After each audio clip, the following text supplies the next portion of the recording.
which I suffer from. Big time, which I suffer from big time. Keeps me up from sleeping and all kinds of shit. Yo. Not no more as it once did, because I've learned how to control it through breathing and positive thinking. What is anxiety?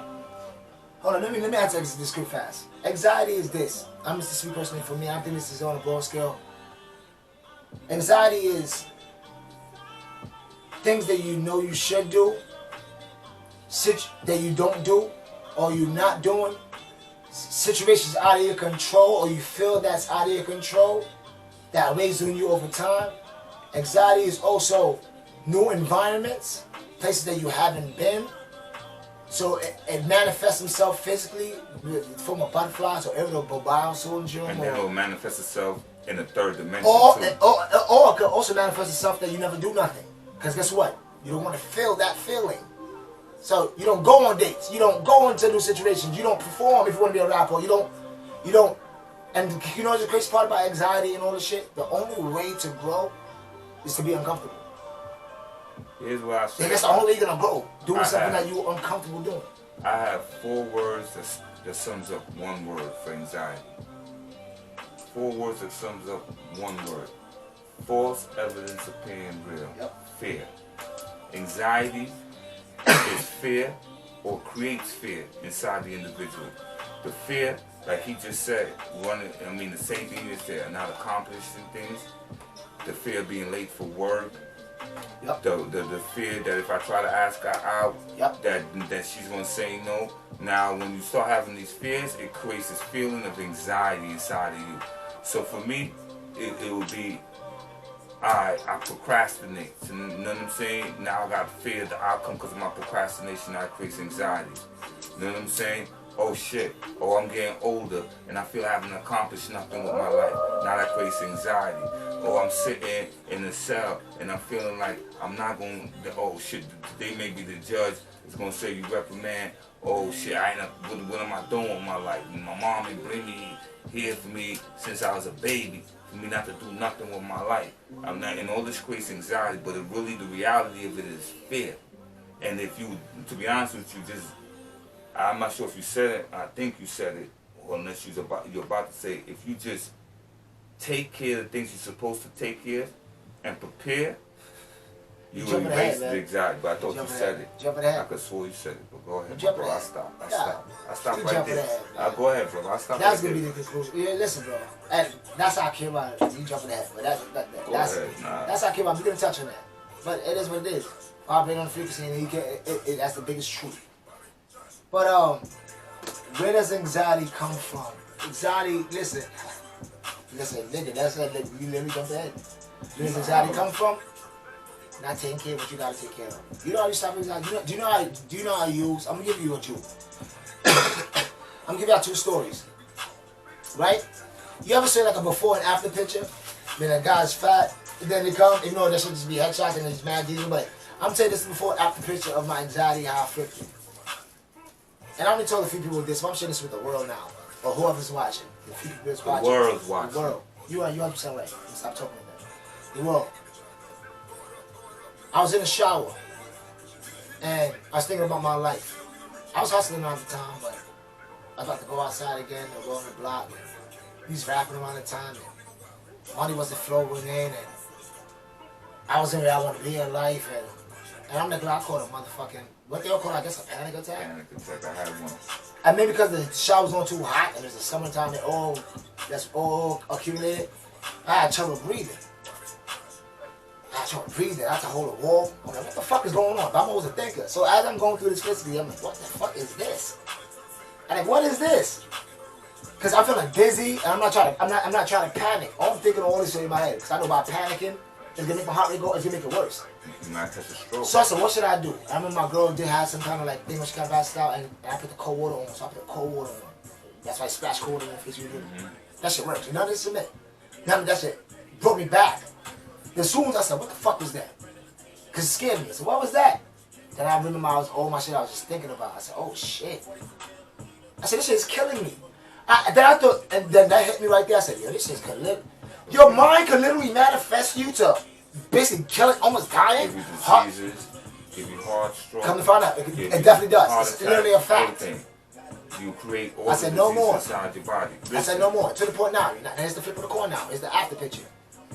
The point I'm at now, once I get that anxiety, I do the things I'm supposed to do. I use that to propel me.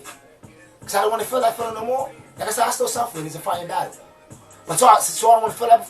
Hence why we doing this shit right now. I was ready. I want to take this day off and shit. Like, no. I like to, let's go. I start feeling anxious now. You got to get it cracking. Yo, Ron, what you going to be coming over there? You got to get it going. Now I mean that anxiety propels me to do what the fuck I gotta do, whether it's my relationship, whether it's mental work with myself, whether it's getting my shit I gotta get accomplished. Guess what? As soon as I know I'm gonna get it done in my mind, and before I do that, breathe. Realize what it is. Realize I'm going through it. I have points that it makes me feel like I feel a bowel syndrome.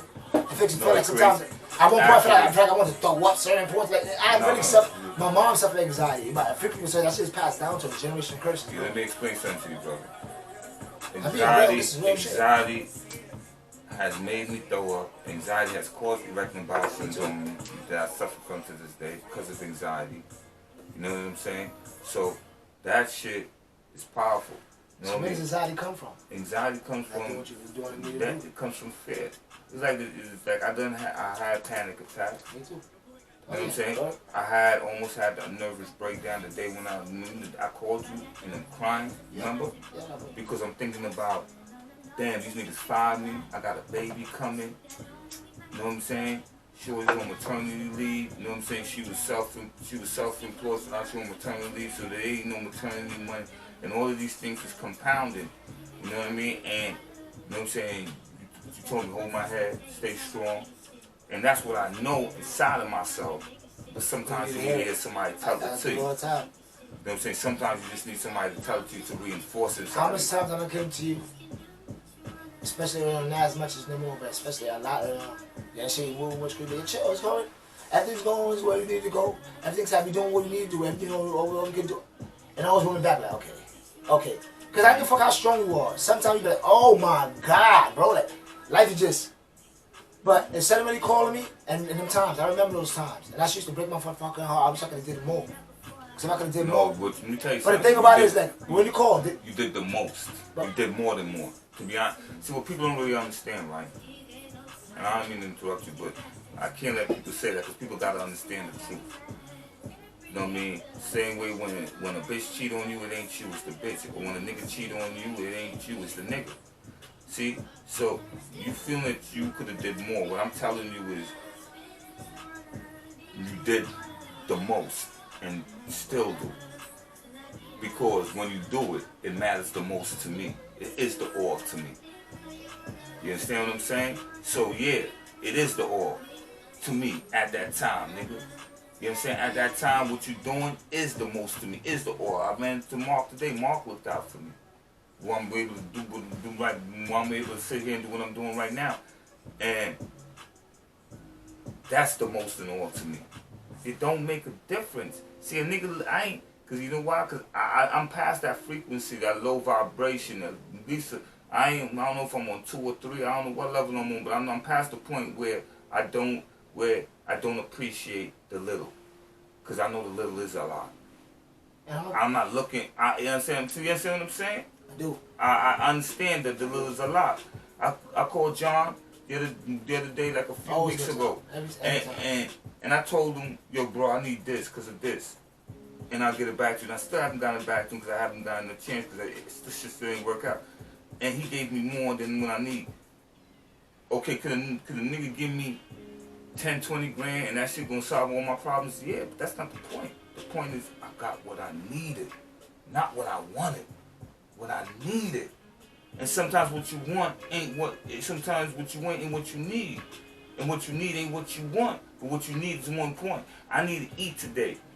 I may want to eat TGIF, but I need to eat. So I'm gonna eat crackers and cheese. The whole point is I need to eat. It's like you just said, is the glass half empty or half fucking full? The thing about it is, and going back to what he said, when people call and people give bad advice, I'm saying that people give bad advice, bro. They got good intentions. Good intentions. But they get bad advice. You know why? Because the way they think. The thing about it is when he called me, and even though I wanted to be like, yo, okay, I didn't be like, yo. I told you, I'm like, yo, thug that shit out. Thug it out. I had to remind him who he was. I had to remind him who he was, nigga. I wouldn't be on this path if it wasn't for him. So I had to remind him who the fuck he was. I'm like, yo, remember who you are. Remember who they looking at. And then he did. He's still here. Still thugging it out. So what you call stronger. Out of that vibe. You know what I mean? Still in pursuit the way you need to do, but out of that vibe. You know how much people can, I'm going to say can't. You know how much people don't do that? Won't do it. Won't? They just stay in that vibe. And then you got people who depend on you. You got your wife, you got your kids. And then what are they going to do? Then what about that? Okay, forget all that. What about yourself? Because if you're not strong, you can't be strong for them. So it's like, to give good advice, you gotta be like, yo, you gotta be like, yo, get back on it, change it. Everybody that asks for advice, why I say, they'll change that shit. Cause you know, the thing is, I'm always the nigga giving advice to people. Cause I ain't never had a big brother or older brother, so I always gave advice, and the people I looked up to was either like Daddy or Dane, or you know what I'm saying, or you know what I'm saying, my biological pop. When I talk to him, he always give words of wisdom, and looking at men, you know what I mean, the man that raised me, my uncle, and the people that my spirit attracted to, so you know what I mean, became mentors to me and shit. So you know, that I never want somebody to feel sorry for me. Never in my life. The day somebody feels sorry for me, I'm gonna feel sick. Mm-hmm. I want always that. Stand up, be strong, because that's what I teach my son. That's what I teach my daughter. And also, believe it or not, feeling sorry for somebody shows lack of respect for them. Yeah, I ain't gonna rub you in your back and say, baby, it's gonna be okay. Exactly. How is being sorry for the show lack of respect? Because you say, oh, you can't do better. I hope everything gets better. Then you say, yo, what the fuck you talking about? At least you tried. No. Get up, nigga. Do what you do. That means you expect more, and you know they can do more. Like, yo, what you talking about, nigga? Get up. Shorty, get up. Your approach sometimes don't gotta be my approach, which is harsh and straightforward, but you don't fucking sit there and sympathize, empathize, but not sympathize. Empathize, not sympathize. You ever saw the Titans? I know you watched one of the greatest movies ever. And Coach Boone was talking, a true story. Coach Boone was talking to Coach Yost. And the white coach, and this back in the days when racist shit was going on, and Coach Yost was the white coach at the time, still calling in all his white players. And it was hurting the team. And Coach Boone said, you're not helping them. You're crippling them. Yeah, I remember that. You're taking you cutting their legs. The white coach is always passing time. Oh, but it's all good. You know, it's not all good. They're not doing good. You're crippling them. And you get what he means. Like, nigga, you ain't helping. I say, oh, you did bad. Oh, they can do bad again, and do bad again, and do bad again, because subconsciously, like, okay, I get a pat on my back when I do bad. You don't have to fucking demean them, but let them know, but yo. You fucking up. It's like what I do. That's real love. That's real. It's like how you gonna not tell your people that you fucking up? That you fucking up. Like this morning when I was just getting ready to go to school, and every day I tell them, yo, put your stuff away so you can find it for the next day, and they don't listen. So this morning he's looking for his jacket all over. I can't find my jean jacket. I can't find my jean jacket, and I laugh. And he looked at me. I said, I'm laughing because I tell you the same thing every day. You don't listen. So what am I supposed to do? I'm laughing, and I'm gonna tear into you. So I could tell you this much: either you like hearing my mouth, and you like hearing me tear into you, and know me and be like, and boom, boom, bow. I'm not gonna insult you or demean you, but I'm gonna tear into your eyes because nigga, you this is what because I'm not gonna be like, it's okay, don't worry about it. Nah, nigga, it's not okay. Yep. Because if you don't show discipline now as a child, you not show discipline as a man. My shoulder will tell you, kid. I can be real hard on her sometimes, man. But it all comes from love. And my brother John, he told me a lot of shit, but when he used to coach me in football, he said some shit that sticks to me to this day, and I always tell people. Because John looked out for me in every facet. To this day, he would. To this day, look out for me. Every facet. That's the type of nigga he is. And I was just he's like I said, at his motherfucking Wesley's wedding shit. He's like a second pops to me, because that nigga risked a lot of his childhood to stay on me, because I was a wild nigga, wild little kid, always gonna do stupid shit. But the nigga always told me, like, he's coached me in football. He kept me doing stupid shit like playing the game or watching cartoons or writing around. And I used to be watching film, and that is true. What the fuck are you doing? Go out crazy on niggas, John could get real belligerent. But he would poop up, but the throat's still real. He like, what the fuck? Then we cool down, but yo, I look out for you in everything I do. So why the fuck? I always have good intentions for you. So why do you think right now I have bad intentions for you. I'm not telling you something for you good. I'm trying to tell you something to make you worse. And I thought that shit always hit me like, if a nigga that never tries to do nothing to make me worse, why in this moment that's going to reflect on going back to me? Oh shit, I just want to do what I want to do. I want to slack off. You keep it real, chump. I want to watch cartoons at the time or play it. I wanted to slack the fuck off and not do work. And I'm making excuses like, nah, nigga, I do shit all the time. But it's just excuses. Yeah, that's the same reason like when V started rhyming, he used to come to me like, yo, how this rhyme sound? It's cool, you can do better. He used to get mad. And the reason why I told him, and like I was discussing the other day, I said, you know why I did that? I said I did that because if I told you it was good, which I thought it was, I didn't want you to become comfortable. I said, it'll get to the, I knew, like I know, because I write. You'll get to the point. You say things to me a lot of times. Yeah. You make me work for your fool, guys. Yeah. Because I know it'll get to the point as a writer. If you're a true writer, you're honest within yourself as an artist, you will know that it's good. You won't have to ask me. You know what I'm saying? So when that point comes, you will know. Just like when Vaughn got to a point, he didn't have to ask me, and I'll be like, yo, bro, you inspired me. You and Bugs inspired me. Where I had to now go step up because I said, damn, Bugs and V, they're killing it. Just like when you started writing and you started doing your thing, you come and be like, alright, it's cool. I like this. Alright, it's cool. I never once say, yo, boy, you killing it, you crazy. You the next this. Nah. Nas told me, the Nas, you know what I'm saying? One of my favorite rappers. He told me, work your pen. So I know that the only thing for me to do is like, yo, alright, good, do more. Now to the point where in my head, and one day, like I was telling you earlier, I never got to that point. When I get a chance, I'm gonna put it down on paper. To me, my favorite and some of the best rap songs ever made. You know what I'm saying? And you have now moved into that category where you made some of those songs. That's part of my soundtrack to my life. That became part of my soundtrack to my life. You know what I'm saying? Whether from Get Money to the Shorty joint that you took with the Drake shit. You know what I'm saying? Yeah, Summertime joint. To the new joints you're doing now, to the joint where you know what I'm saying, and you talking about, you know what I'm saying, John on the record, that shit brought tears to my eyes. Is that better? Yeah. So it's like, Vaughn got some records. You know what I'm saying? You know what I mean? And then when it's not records, it's my favorite verses. You know what I'm saying? Now, you know what I mean? You moved in from not even having some of my favorite records to some of my favorite verses I've heard. Like Bugs got some of my favorite records, like Closer Than Close. It's one of my favorite records of all time. Earth Angel. These are some of my favorite records of all time. You know what I'm saying? The joint with him and V. You know what I'm saying? You know what I'm saying? Busting tracks and Lucy, you know what I mean? And all that. I used to downtown. Yeah, you know what I mean? But and I say that to say this. That's why I say what I said earlier. You're already successful. Why?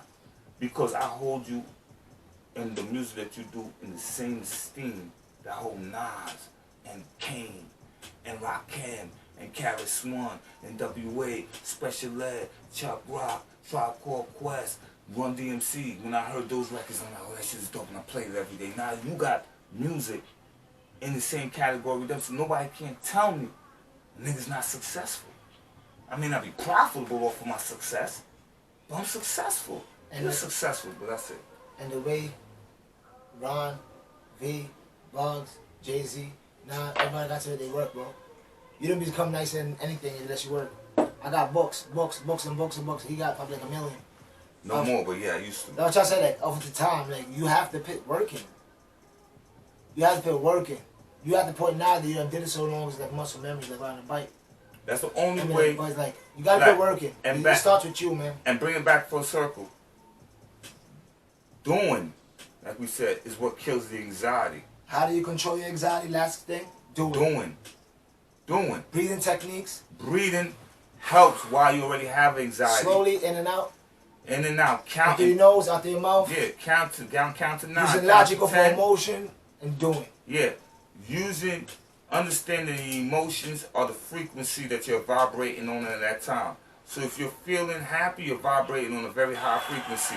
If you're feeling sad or down or anxiety, that means fear. You're vibrating on a frequency you're not. You, like he just said, and I think that's like brilliant, because I do the same thing, right? And maybe we should have an episode on that. I take the same energy, and I'm like an alchemist, you know what I'm saying? Or one karate techniques, which I know, but I can't remember the name right now, and I revert the energy back as positive. So instead of like the anxiety, like I got anxiety right now, but I'm controlling it. Because I know that I gotta be at a certain point. Nigga, right. I feel so anxious because the coffee this is rocking out for. I got excited right now, but you see, but I'm being logical. I understand why I have anxiety. I understand the coffee's adding on to it. You know what I'm saying? And also looking at the weed. So is the weed, and I'm also looking at the time, knowing how much time it will take me to do what I gotta do, and knowing I still got time, but the anxiety's still there, but I control it. Yeah. You know what I'm saying? You just said it. Breathe in, using logic over emotion, and then doing. And then here's the other thing that's important. Dealing with the first half of, you know what I'm saying, I'm a little lit right now, when we first started the subject matter, we started off on. Deal with the regret that I should have probably left 30, 40 minutes earlier. Once I understand that I'm not here because of him, or because wifey slowed me down, or because of this, I'm here because I chose to stop and do this. You know what I mean? Whether I chose, you know what I'm saying, I had to run back to Nazi school and drop him some things, but I still chose to do it. And even if it was needed to take back his trip, so I'm gonna take him his lunch for his trip, I could have said, fuck that, I ain't doing it. But I chose to do it, so understand I chose to do that, put me in the position I'm in. Once you understand these things, you're in control of yourself. Going back to self, man. You have no fears, nothing, so I'm here. I know that if, at the end of the day, if I run a little bit late, what's most going to happen? They're going to go into the school, send me a turn, I'm going to pick them up. Problem solved. Self. 1 and 1. You say this every episode, I guess. We got to say it every episode. So, yo. Until it sinks in. Yep. To everybody. And everybody take control and blame nobody else. And look at the man in the mirror, like Michael said, and deal with the man in the mirror. And then you can have a better world. That was anxiety.